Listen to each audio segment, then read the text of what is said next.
All right, everyone. Welcome to another week of A Round for the Weekend. I'm your host, Ryan McCarthy, and as always, we are powered by BellyUpSports.com.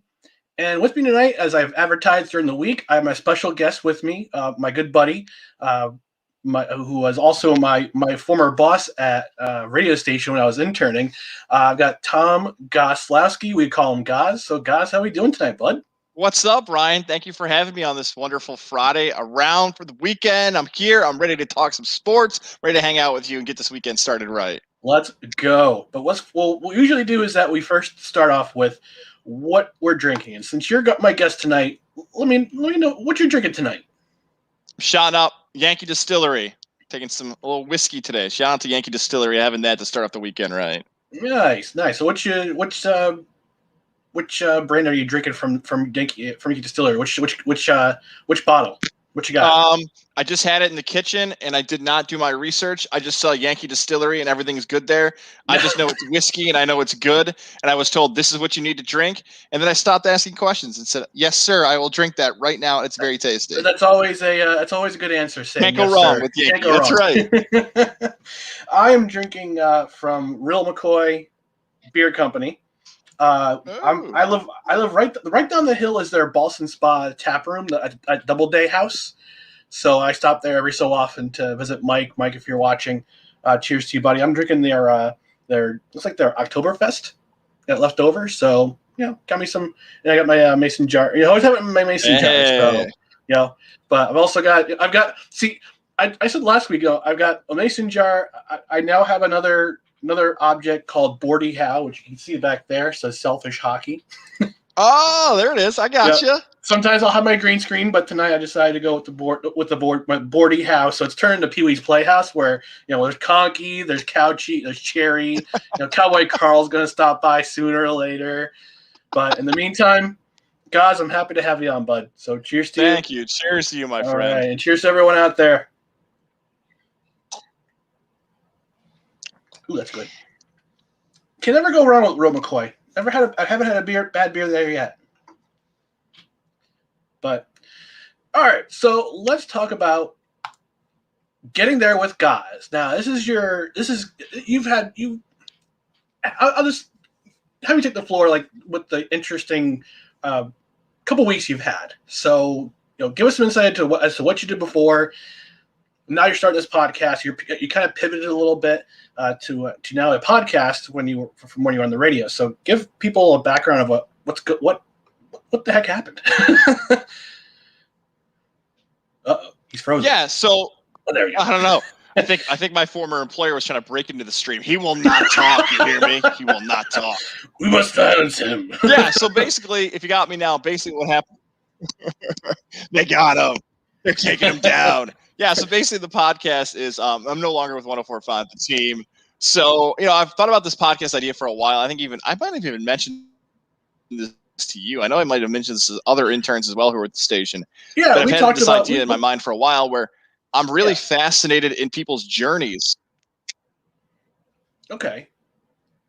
Yeah, and how they're going to get there and what happens. So whether it's a coach, whether it's an athlete, a business owner, an entrepreneur, somebody who's had an impact locally or across upstate New York, even in a different state, I think it's really important to share those stories because you really don't hear them. How did you get to the NFL? How did you become a college basketball coach? How did you get on the air? How did you get hired to get in radio? This stuff that I always wondered when I was a kid, because I've always wanted to do this, be a sports broadcaster for a living. I thought, I just wish I knew the path. Yeah, you can go to college. Yeah, but maybe it's more about teaching than learning the stuff you really need to know. And that's the theme of the podcast. I'm going to talk to media members, coaches, athletes, business owners, and more to find out their stories of how they got there, getting there with guys. And along the way, I'm going to share some of my stories, especially on the Monday episodes. We got an interesting one coming up next Friday where I'm going to talk about how I got kicked out of the Super Bowl. We're going to talk about Monday, how I got my first radio job and the stories behind that. So I'm going to share a lot of stories of my career too. Yeah. You didn't pull a Dave Portnoy, did you? I was not physically dragged out of the Super Bowl. No, but I'll just leave that sitting there for next week. I got one of my pals from Sioux Falls, South Dakota. I think he's in Omaha now, named Nick, who has a little of the insight of what happened that day, and also might be a little bonus to that episode of, we're going to call it 2 nights in Miami rather than 1 night in Miami that's airing on Amazon of what happened one wild night in Miami last year during the Super Bowl. So Wow. I don't know if you're a younger listener, you want to tune into that might get wild, but it's going to be a lot of fun. So we're going to share stories, and I think it's hopefully important for people to learn how in the world you got to where you are, and hopefully it has a positive impact on people. So. Yeah. I'm going to say this now. I'm not trying to be, trying to kiss your butt or anything, but I'm happy that you kind of pivoted towards this. Like, I know some people when they get let go by certain companies that, they get down the dumps, like, I don't know what to do. All of a sudden, but you turn yourself around, you pivoted, and you're just like, all right, I'm going to start this podcast. I had this idea for years, and now I'm going to do it. So what inspired you to do it? Like, was it your wife? Was it family? Was it people from the station, like from the former station? Like, who inspired you to kind of get things going with this after you got let go? It was me. I wish I could say, I feel like Carmelo Anthony at the ESPYs. I want to thank myself, first of all. No, like, honestly, it's been in my mind for a while. I don't know how many people know this, but I've always, probably since I was maybe like 21 or 22, said, yeah, I'd like to be a sports broadcaster, but if this ever were to come to an end, I want to be a professor. I want to go back to college, whether it's community college, whether it's a new school, Albany, Siena, Syracuse. I want to say, okay, if I ever run out and stop doing this, I actually want to teach people how to get into the field because I love it so much. Like, I really want people to succeed and get a chance because it's such an amazing job to do it. So I said, okay, how can I be taking that path to be a professor and a teacher? Well, I think I got to start with sharing my own stories and my yeses and nos and do's and don'ts. So I've always thought about that. And then when I was let go on Monday, I said, okay, let's fly and do this. Let's not hesitate. Let's not miss a beat. And my sister-in-law was visiting, so I had 2 of my sister-in-laws and my wife here, and they're just like, didn't you get fired? Like, can't you just relax? The challenge is on MTV. We're going to have lunch. Like, just chill. But I was, relax. Like you said, man, like, I like the logo is out. The first episodes are out. We got 2 weeks of content already done. We've got a lot of cool things that are happening. People sponsoring or reaching out to wanting to sponsor. I'm working through that whole process, which became very overwhelming. So, yeah, like, I wish I could get – thanks to everybody who supported me so far, but I was ready to make this happen ASAP. Nice. Yeah. I remember having a conversation with you when I was at the studio talking about podcasts and kicking off some podcast ideas, and that kind of got that thing going before you were let go. So, but I mean, if everybody who was from the station that's watching, salute to you guys. I don't know if Taylor's watching or. Actually, it's funny. A familiar name to both of us, guys, Mike James. He just became a member of. He joined us at Belly Up today. They're all dead to me. You hear that? You never say my name again at that station. They're all dead to me. No, keep my name off your lips. I'm glad they all got a chance to listen. Shout out to all those guys. You hear me? You better unblock. You better block me on Twitter too. Yeah, I didn't know this was going to turn into a wrestling. I love all those guys. I love. Yeah, right. Let me tell you something, brother. I love all those guys. Whether they're interns or former producers, I have nothing but good things to say. And hopefully they have the same things to say about me in return, I hope. No, I got nothing but love for you, buddy. You know me. I'll stop by every once in a while at your remote. So just to say hello and shoot the stuff with you. But yeah, I mean, yeah, I've listened to all 3 episodes so far, and he had a very interesting story. And Closer I was hoping to have on tonight, but unfortunately, I guess he had other commitments. I'd love to hear his story. I loved hearing his story in the episode. So where can we find the pod? If you're looking for the podcast, you're looking for a good listen for a good, hour and change. Where can we find your podcast? Apple, Spotify, YouTube. Just search Getting There with Goz. Again, Getting There with Goz. Search that. Apple, Spotify, and YouTube. Follow me on Twitter at Tom Goz, TomGozz, and all the links are right there. Look, you're pointing with your finger. I assume it's down there, right? Yeah, is that where it is? Yes, right there cool. In the overlay. Sweet, love it. Yeah, so yeah, and shout out to Closer. Yeah, for my Syracuse, I got the Syracuse stuff rocking in the backgrounds. Closer is not going to be on another episode for a while, so make sure to just give him a follow at Mariano_Closer. I'm going to have a lot of different co-hosts in the future, so shout out to my guy Jack Ryan at On Air with Jack, who's going to be on the next 2 episodes. Nice. And if you're looking for another guy to fill in, let me know. Tag me in. You're too expensive, Ryan. You're too expensive, and you know that. Yeah, Venmo is loaded. Yeah, my Venmo is loaded with 4 packs of beer. Or a whiskey. I don't know. If I knew that was that price, if I knew that was the price, I would have called you sooner. Dude, I'm I don't haggle that much. I mean, I don't ask for much. You know me. You're a smart man. That's right. You're a smart man. Yeah. All right. So, Getting Network guys, check it out on anywhere podcasts are sold or distributed, whichever you go with. Take a listen, get some behind the scenes stuff that in the radio industry. Actually, Closer did a really good job of explaining all that high end radio biz stuff, behind all the inside baseball behind the scenes. I enjoyed that too. Cool. I'm glad to hear that. Yeah. So let's do some sports talk. Let's talk some sports. I know you're excited to get into the sports for this week. I mean, look at that. Look at that face. I mean, come on. Look at that. Yeah, this week that was in sports. All right, so let's start with Sunday and let everyone know, who is your favorite football team? Who is your football team, guys? My team is the Tampa Bay Buccaneers, baby. I was looking if I had any Buccaneers gear to toss in here. I'm a Bucs fan, and my team is going to the Super Bowl. Let's go. Wow. That was a really good game. I talked about it in my other podcast, but this week. But yeah, what did you think about the whole Aaron Rodgers, the Matt LaFleur call at the end of the game where they're down 8 and they kick a field goal and they figure, all right, we'll get the ball back, and it didn't happen. Should have gone for it. It's Aaron Rodgers. Like, when you're in situations like that, you say, okay, why would I go for it? If you have a player that has such good skill levels, then you go for it. Aaron Rodgers is one of those guys. If you go for it on 4th down and miss, no one's going to be like, oh, I can't believe they went for it with Aaron Rodgers. Like, no one's going to say that on Monday. And by the way, what adds to that is that they go for that field goal. They cut it to 5. They don't do an onside kick. They kick it deep. Oh, yeah. And there's a third thing. I want to add to that, too, that here's what I feel bad about Matt LaFleur. LaFleur's decision to kick and LaFleur's decision to not onside kick are looked at. But let's remember this move that I think a lot of people forget. It's about 2:06, I believe, on the clock, or 2:10. And LaFleur intentionally jumps off sides. Now, maybe, you know what? I believe it was 1:56, and they had 3 timeouts. So what LaFleur did on a 2nd and 1, he resets the marker so he gets an extra 40 seconds on the clock. I've watched football forever. I've never seen a coach figure out that rule. And he finally figured it out. Smart decision. And that's such a smart decision. And the other 2 are going to be looked at rather than that genius decision he made a few plays earlier.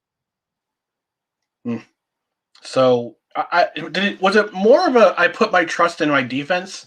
Because, I mean, I feel like Brady switched bodies with Drew Brees from the week before, throwing those 3 picks.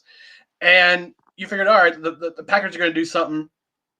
But the Packers defense couldn't do anything. They got the Bucs got that holding call on 3rd and 4, 3rd and 5. Get the first down, and then they get the other first down, and then game's over. They're going home, basically. The first time ever a host city has their team in the Super Bowl. How crazy is that?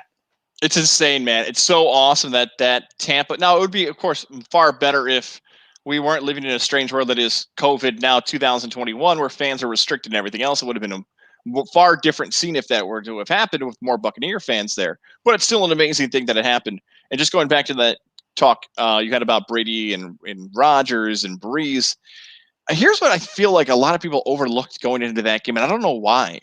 Tampa defeated Green Bay 38-10 earlier in the season. Not like 7, not 3. They beat them by 4 touchdowns.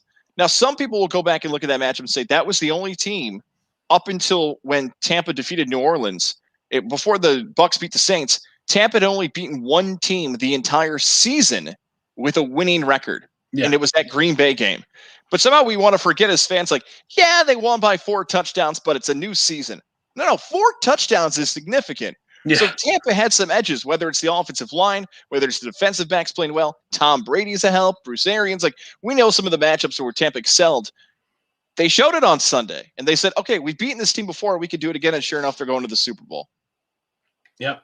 And I predicted Tampa Bay to go to the Super Bowl. Preseason?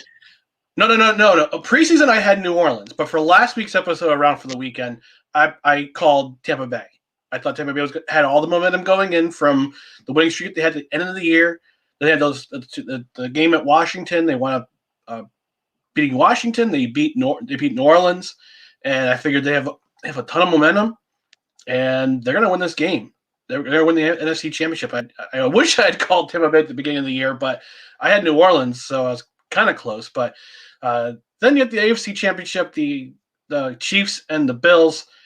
Bills had their chance early, and then Kansas City just went into overdrive. Guys, what was your feeling on that? Do you feel bad for Bills fans that their team's not going to the Super Bowl, or was this really going to happen? I mean, you kind of knew.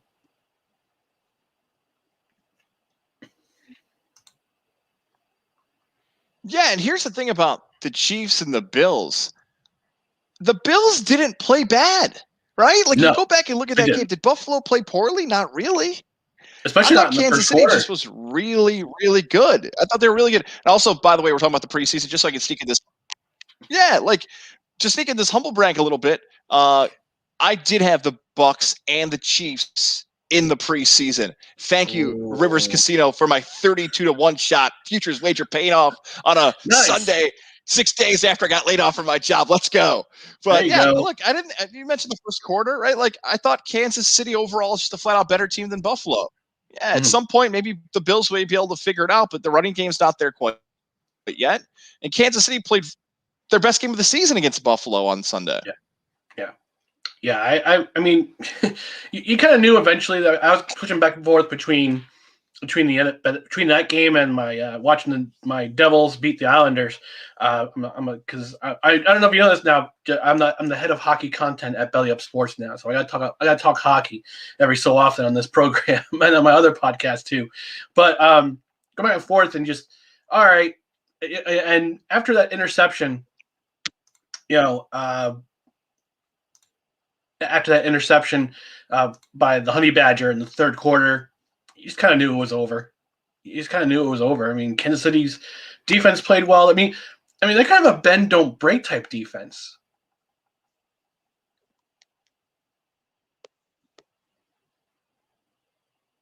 Uh-oh. Got dropped off. Uh-oh.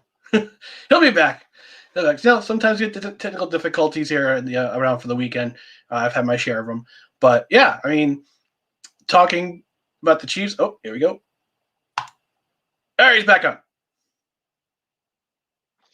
Rivers Casino kicked me out. Rivers Casino said, how dare you hit a futures wager that high? Get him out of there. Wow, Rivers Casino, Town Square Media, everybody's after you. It's crazy. So, yeah, I was saying before that just... Those are all jokes, by the way. Those are all jokes. Those are jokes. Yeah, those are no truth to those things I said before someone sends me an nasty email. But yeah, I was talking about the Chiefs defense. I kind of played a bend don't break style. I mean, figure put all the game on Josh Allen. That was a smart plan.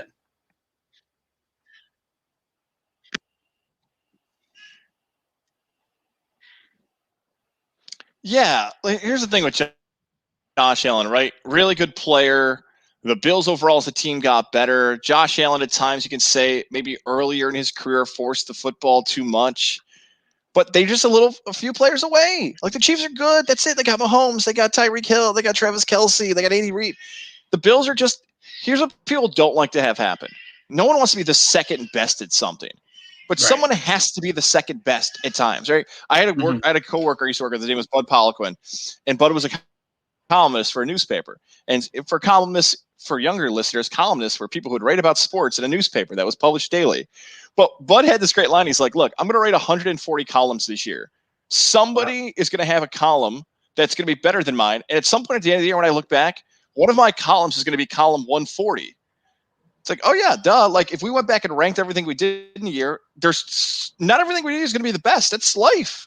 Like, the Bills are almost there. That's it. Like, Bills fan, I don't know if you're upset about this season, but that's one team goes. One team goes to the Super Bowl. It just wasn't you. You had a great season. Yeah, I had a group chat with a bunch of friends, a bunch of close friends. We're talking about the game. One of the guys was he's a Bills fan, my buddy Sean. And I said to him, look, I agree. Bills had a great year. But I think a lot of times this year, it was all on Josh Allen to do everything. Between quarterback and running the football, I think if the Bills get a decent running back, either in free agency or in the draft. I mean, they're drafting 28th, I believe, or 29th in the draft this year. Yeah. Can't remember the draft position. But actually, it's 30th. 30th.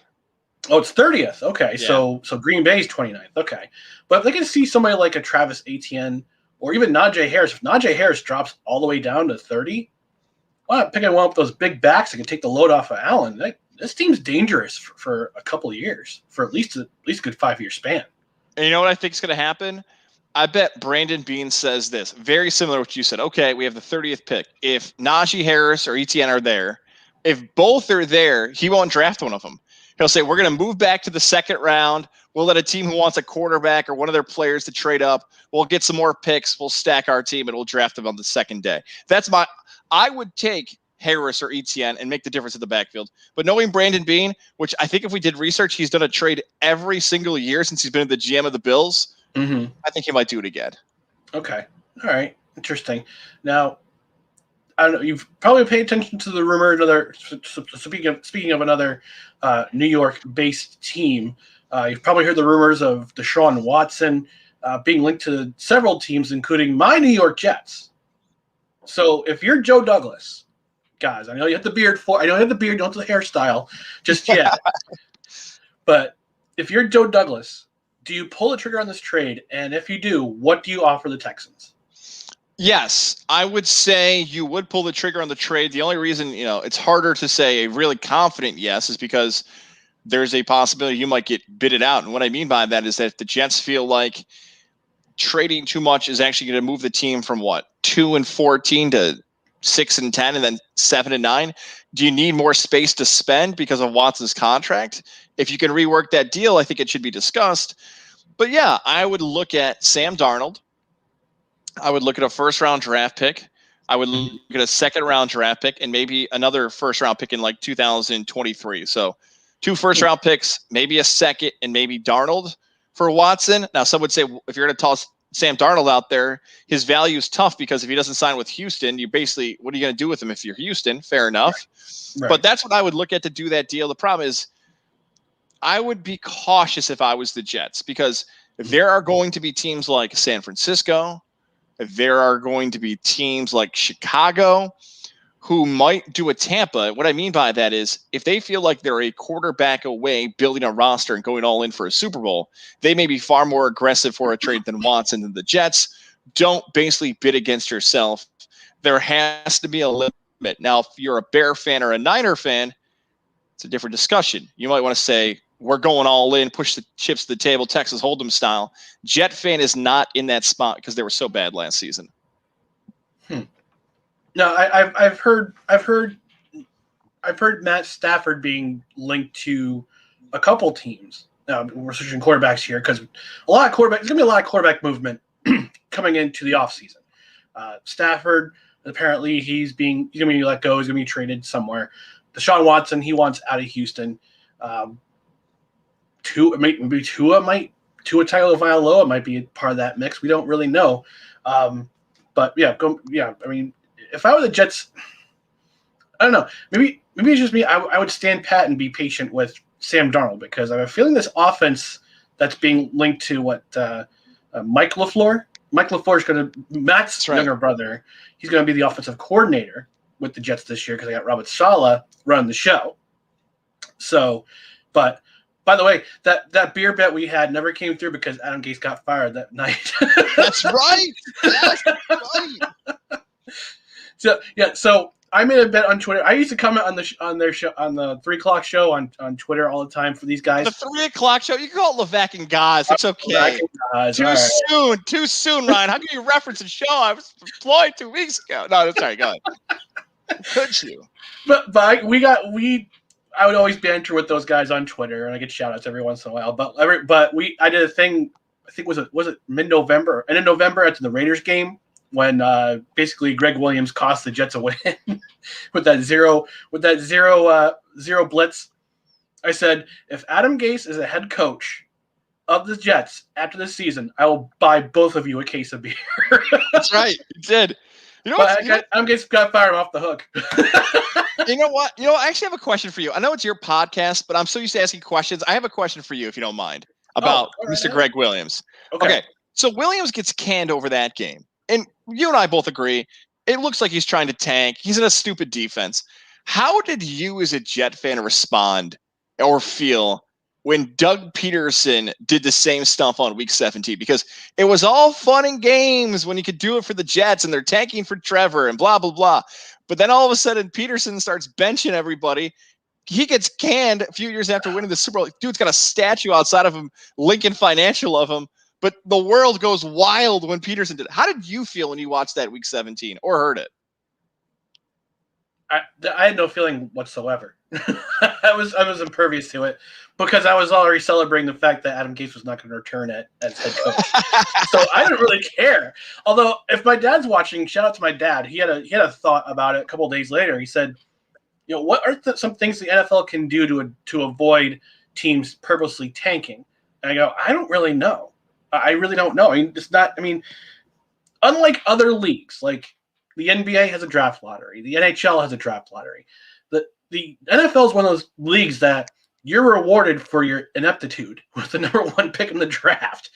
So I don't know if Peterson got orders from above, like from Howie Roseman or from Greg Lurie, or whatever his name is, Jeffrey Lurie, that he was to tank to take what's his face out of the game. Hurts, yeah, right. Jalen Hurts out of the game early so they could fortify their draft position. I don't know. I mean, like I said, I was kind of not really paying attention because I was too busy celebrating. So, all right, we got a comment here from my buddy Chris Pinto of Belly Up Fantasy. What's up, y'all? What's up, Pinto? What's up, dude? So we started a Belly Up Fantasy hockey show the other night. Hey. So that he was on that show. He was trying to pronounce a lot of the some of the Russian names. It was hysterical. Hey, I need some tips. I'm in a netter league, we call it. A netter league is basically you basically just keep a track of goals. That's it. You get bonuses for OT goals, power play goals, hat tricks. I need some advice because I'm in last place right now. I got nothing but New York guys. I got Jack Eichel's on my team. That might be your problem. Yeah, man. Sabres stink. I got like an Islander on my team. I got a Ranger, as I like to call him, Art Panera's on my team. JG from the Islanders is on my team. I forgot who my fourth New York guy is, but I have 4 New York guys on my team. Do you have a New Jersey Devil somewhere in that team? They're considered New York Metro. They're considered a New York Metro team. True. So, but no, I mean, we actually got to get you a hockey team, guys, because I mentioned it to Levac way back before you had the hockey coverage on, and so we got to get you a hockey team. I do. I have a hockey team now. I have a favorite team. Okay. My favorite team. I've been a fan of this team since day one. Love the Seattle Kraken. They've never lost. I just feel it. This is the squad. So I'll hop on the bandwagon. 56-0. The Seattle Kraken, baby, right? Can I be allowed to be a Kraken fan? I'd like to be a Kraken fan. Sign me up. If you're new to the hockey world, I guess if you've never really had an NHL team, I would allow it. I mean, I'm surprised. I'm just happy you didn't say Vegas. One of those Vegas Golden Knights bandwagoners. No, but I've been. No, wait a second. Hang on. Can you be a bandwagon fan if the bandwagon hasn't started? Like, if I become a Kraken fan, I can't be called a bandwagon fan because it's like the Oregon Trail. I'm in it. If I get dysentery, I was in the trail. Like, I can get that if I want. If you get coupled by Buffalo, then you're kind of in the middle. Right. No. I would give that a pass. As long as you're not jumping on the bandwagon like midway through the season when they're in first place and 15 points of everybody else. No, you're jumping on before they become a team, like they're officially a team. They haven't had the expansion draft yet. So yeah, I say you are more than welcome to be a fan of the Kraken. Cool. All right. So one thing, I mean, I'm not sure if you. And one more thing we're going to talk about, and I'll let you go, guys, because I know you have a youngster in your life right now. You got a infant son, so the longer you keep me on here, the less diapers have to change, right? I know she's in the other room, but the longer we stay here, I love spending time with my son, but if he has to poop here in the next half hour, you save me from that diaper changing. All right. So you make the decisions. Okay, so I'll make the decision here. So, executive decision because I'm the executive of the show. That's right.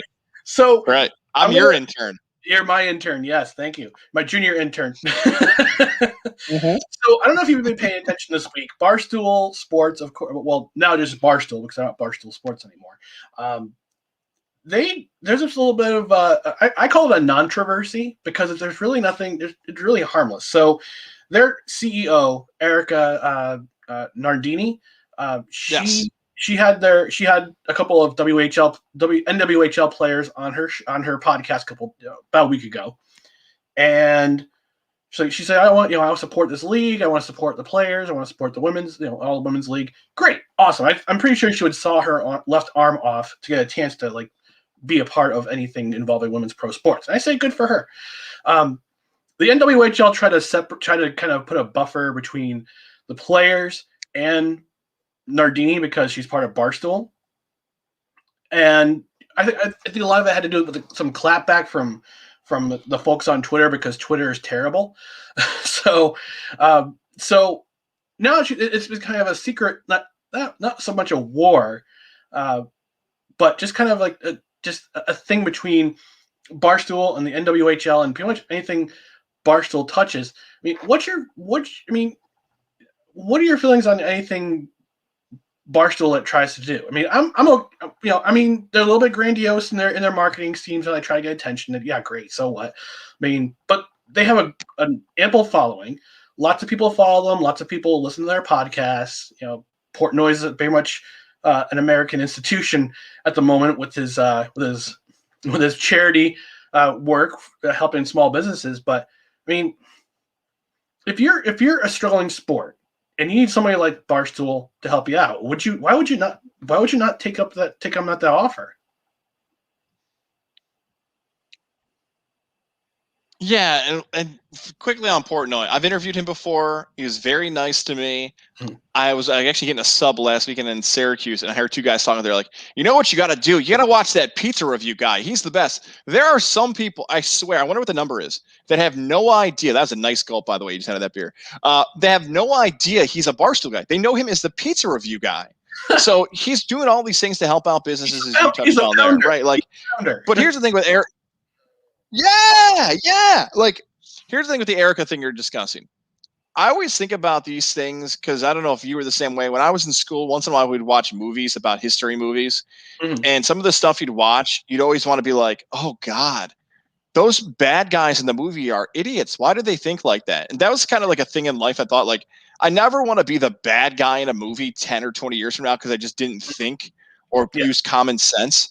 This is one of these scenarios where I think in 5 to 10 years, you have to try to explain. I love this exercise. Try to explain a story to somebody in the future. So try to tell somebody who's 10 years old or 20 years old, okay, here's why the NWHL, I think I got that right, could not expand their league because they didn't like content on a website that was there. Wait, what? Well, hang on. Like, and I want to call out Google, but this is the best example in my head. Okay, if I Google something awful, be like, whoa, Google, it's on your website. Like, no, like, okay, it's there. They have money, they want to help, but because of people doing things like this, they're putting a stop to it. Why? I think a lot of times Barstool, in my opinion, about Barstool, as you mentioned, some of the stuff isn't always great, but that's opinion and that's preference and everything else. Mm-hmm. But when people just want to be stubborn and say, well, we don't like what they do, you will get eaten alive by that because they feed off of that. And it's the stubbornness of you don't do it our way, so we don't appreciate you or support you is one of the dumbest things ever. Like the smartest people are bold enough to do things differently. That's just a common, just go through the history of America. Bold people succeed and don't do it traditionally. If we didn't change the way in which we did things, we'd still be stuck.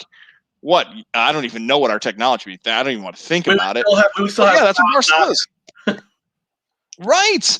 Like Barstool can straight up show the numbers like, hey, here are the real numbers that we're posting digitally across our websites, podcast downloads. And then traditional media might be like, well, we don't believe in those numbers. What do you mean you don't believe in those numbers? Those are real numbers, man. So, yeah, Barstool's doing some great stuff, man. And I wish better things would happen for that league when the support comes their way from them. I think it's a very stubborn take by some of these leagues. Yeah, I wrote a piece on it on bellyupsports.com. Check it out this week. Check it out when you're done changing your son's diapers. But but it was actually my 100th column with Belly Up. I joined Belly Up last year. Yeah, that's my 100th column. So, but basically, I just said, look, if you're getting clapped back on Twitter from I'll come out and say it, the woke mob, and you're getting support from somebody who has a pretty big platform, that of Barstool, who is very popular, lots of eyes on their websites, lots of content, lots of podcasts. And why wouldn't you want their help? So the fact that they want to disavow anything with Erica Nardini, and she's been nothing but supportive of professional women's sports. I just think it's foolish. And she said it correctly. She's basically said you're just shooting yourself in the foot. She said on the not this past episode of Token CEO, but the one before. But she just had to address it because she was getting so much flack. And I mean, she basically has the NWHL playing damage control because of the fact that she interviewed a couple of players, and she wants to promote the league. And over 7,000 people watching games last week on Twitch, because that's where most of their games are right now in the bubble. The semifinal, I think, next weekend for the Isabel Cup. But yeah, I just think if you don't like Barstool, that's a you problem. Like back in the day, like when people were all about trying to get Howard Stern off the air. What was the logical person's most quick side? Their biggest response was, "You don't like it, just change the channel. Just change the channel. Listen to something else." That's it. Yeah. Totally with you. Oh, and this news come out this afternoon. I don't know, what baseball signings are coming quick now. Masa Tanaka going back to Japan. That was kind of a crazy story. Jock Peterson signed with the Cubs for a year. It's a big bat in the lineup, right, for them. But yeah, yeah. So I think we're gonna do one more thing before we go.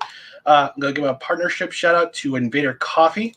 I don't know, guys, if you're a big coffee fan. I know you're a big Death Wish guy. So, well, we have a sponsorship with Invader Coffee. They're based out of Texas.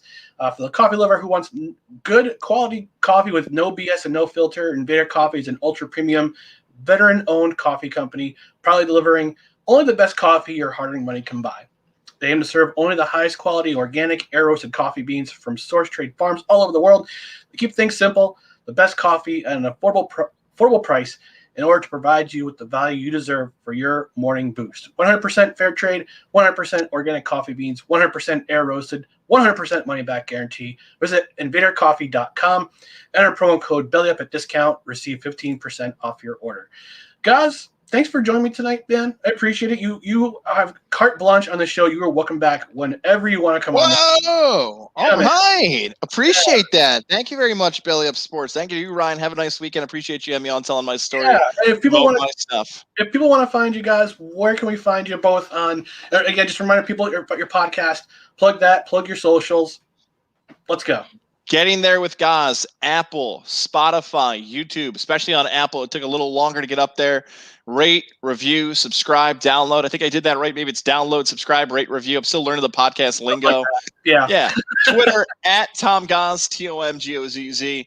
My email's up there. I'm getting a lot of really nice emails. If you want to write me a calligraphy-based letter, I will read that and I will respond to you. So appreciate you, dude. Where can I find you on? Where can I find you on Twitter? TOMGOZZ.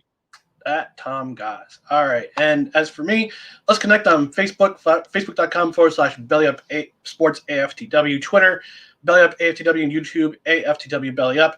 Again, thanks for joining me. I appreciate it, guys. Again, you're welcome back on any time. And check out our stuff at BellyUp.com. We got plenty of articles, plenty of podcasts. So thanks again. Have a great weekend, everybody. I'm empty. I need another beer. I'm sad. Me too. Yeah, there you go. Get yourself a drink. All right, folks. Thanks again. Have a great weekend. Be safe out there, and we'll see you next time.